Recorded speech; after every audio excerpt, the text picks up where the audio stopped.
श्री स्वामी समर्थ. स्वागत आहे तुमचं स्वामीनिष्ठा या आपल्या यूट्यूब चॅनलमध्ये.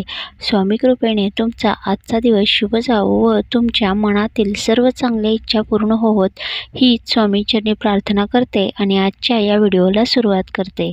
हिंदू धर्मामध्ये औक्षण हे शुभ मानले जाते.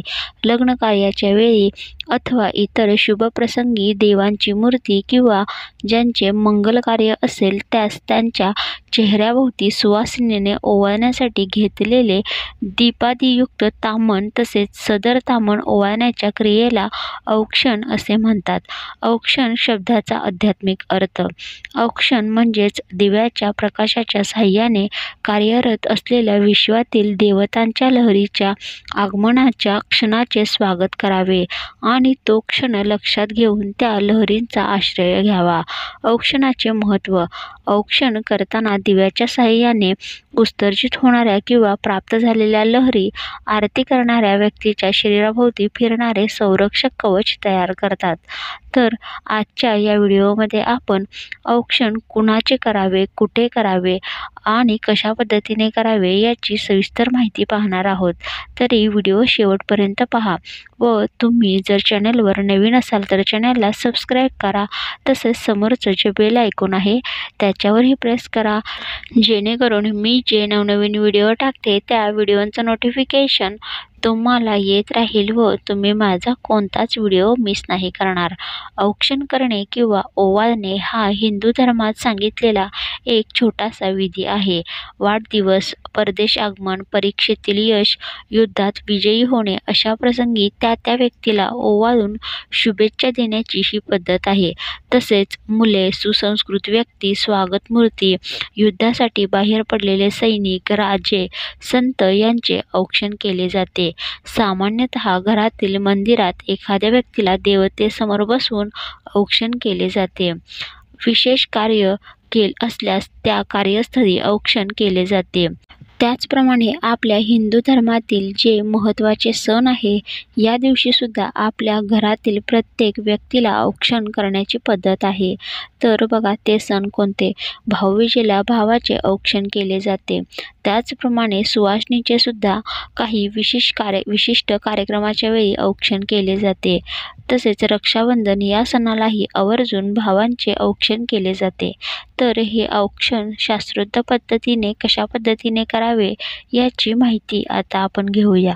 औक्षणासाठी लागणारे आवश्यक साहित्य: हळद आणि कुंकू, तुपाचे किंवा तेलाचे निरांजन, सुपारी, सुवर्णमुद्रा म्हणजे एखादा सोन्याचा दागिना किंवा तुम्ही 1 रुपयाचं नाणं सुद्धा घेऊ शकता, अक्षता, कापूस अशा गोष्टींनी औक्षण केले जाते. या प्रत्येक गोष्टीमागे काही ना काही गर्भतीर्थ आहे. तर औक्षणाच्या ताटात हळद आणि कुंकुम आपल्या डाव्या बाजूला कोणत्याही कामाला शक्ती देणाऱ्या शक्तीचे प्रतीक म्हणून ठेवले जाते. हळदी कुंकवामधून निघणाऱ्या सूक्ष्म सुगंधाकडे ब्रह्मांडात अस्तित्व असलेल्या देवतांचे शुद्धतावादी त्वरित आकर्षित होतात. त्या शक्ती आकर्षित झाल्यामुळे त्याचे आपल्या शरीरावर प्रभाव पडते व आपल्यातील सकारात्मक ऊर्जा वाढीस लागते. साजूक तुपाचा दिवा म्हणजे धनलक्ष्मी होय.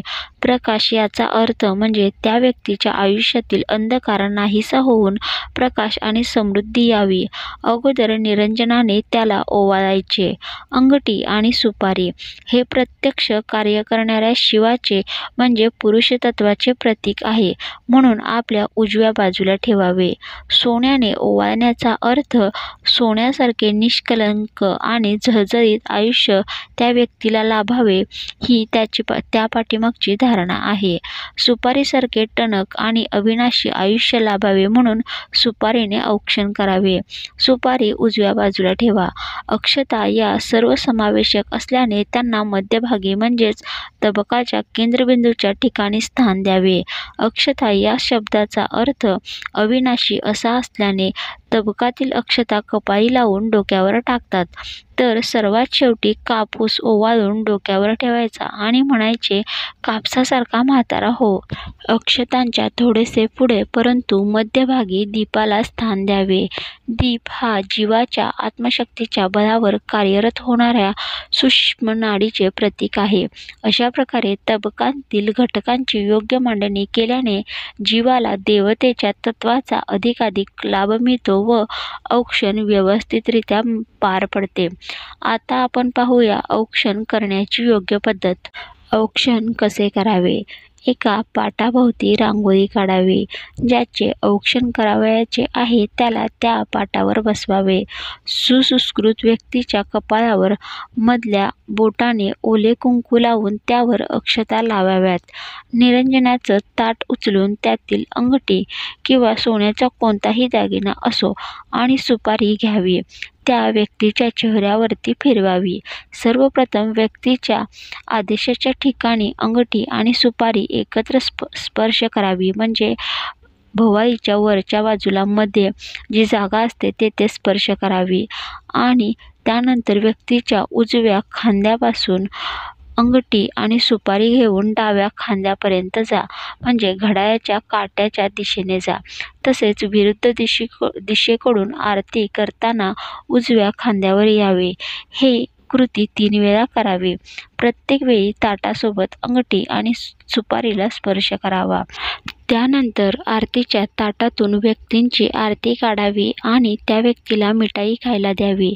त्यानंतर त्याच्यासाठी प्रार्थना करावी व औक्षणाचे जे ताट आहे त्याच्या खाली थोडेसे तांदूळ टाकून मगच ते खाली ठेवावे. कारण शास्त्र असे सांगते की औक्षणाचे ताट कधीही जमिनीवर ठेवू नये. तुम्ही त्याला आसन द्या आणि मगच खाली ठेवा किंवा एखाद्या पाटावर जरी तुम्ही ते औक्षणाचे ताट ठेवले तरीही चालेल. तर मित्रांनो, ही झाली औक्षण जे आहे ते शास्त्रोक्त पद्धतीने कशा पद्धतीने करावे याविषयीची सविस्तर माहिती. तर आता लवकरच रक्षाबंधन येत आहे. तर या दिवशी प्रथम भावाला शास्त्रानुसार औक्षण करा आणि मगच तुम्ही राखी बांधू शकता. तर हे जे औक्षण आहे हे महिला, पुरुष, लहान मुले, मोठी मुले कोणीही कोणाचेही करू शकतात.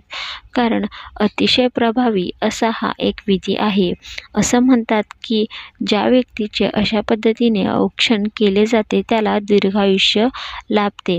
तसेच ती व्यक्ती ज्या कार्यासाठी जात आहे त्या कार्यामध्ये त्याला यश मिळते व त्याच्या आयुष्यामध्ये सर्व शुभ गोष्टी सुरू व्हायला सुरुवात होते. म्हणूनच आपण रक्षाबंधन त्याचप्रमाणे भाऊबीज या दिवशी खास करून आपल्या भावांचे औक्षण करतो. त्याचप्रमाणे पाडव्याच्या दिवशी सुद्धा आपण आपल्या पतींचे औक्षण करतो. तर अशी ही झाली ही औक्षण कशा पद्धतीने करावे याविषयीची सविस्तर माहिती. तर अजूनही जर चॅनलला सबस्क्राईब केले नसेल तर सबस्क्राईब करा, व्हिडिओला लाईक करा, शेअर करा. तर भेटूया अशाच एका स्वामी सेवेच्या व्हिडिओसोबत. तोपर्यंत झालेली सेवा श्री स्वामी समर्थ महाराजांच्या चरणी रुजू. श्री स्वामी समर्थ.